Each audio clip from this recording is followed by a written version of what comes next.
Toll is climbing following that violent tornado outbreak that barreled across the country this weekend. Take a look at this map. Nearly 100 possible tornadoes hit states from Iowa all the way to New Jersey. Today, President Biden declared a disaster in Arkansas. Emily Ikeda reports from one of the hardest towns, Wynne, Arkansas. Stop! There's debris coming down on you. Tonight, new images emerging of the furious funnels that tore across parts of the country.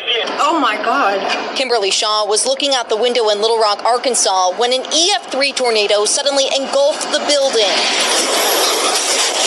165-mile-an-hour winds lifting her off her feet. She grabbed onto her husband just in time.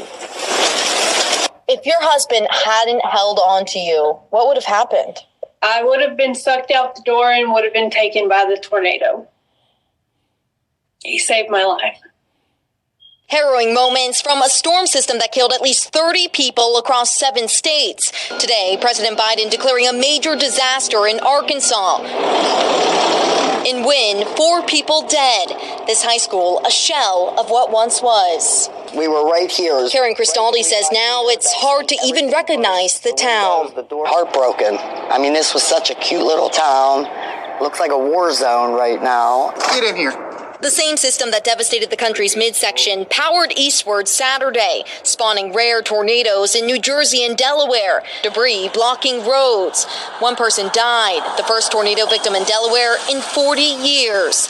The FEMA administrator calling the magnitude of this monstrous band of storms historic. Right, to see right where the tornado came through, and you can just see the path through the town.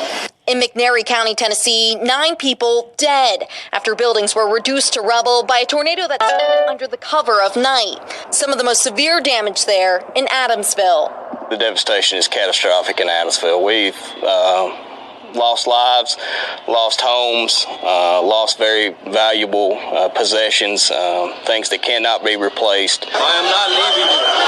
And in Illinois, 5 remain in critical condition after a roof collapsed during a concert at the Apollo Theater. Witnesses seen rushing to free those trapped below. The governor today on the ground there as communities take on the towering task of rebuilding. Even though this is destroyed, we made it through. Emily, it's just so hard to see all these scenes, but the cleanup process is starting now, right? That's right, and you can see it playing out around me. Right now, I'm walking down the steps to a church you can see is no longer standing. This historic site, built more than 100 years ago, crumbled by an EF3 tornado here in Wynne. The damage so extensive, even school has been canceled through at least this week, Kate.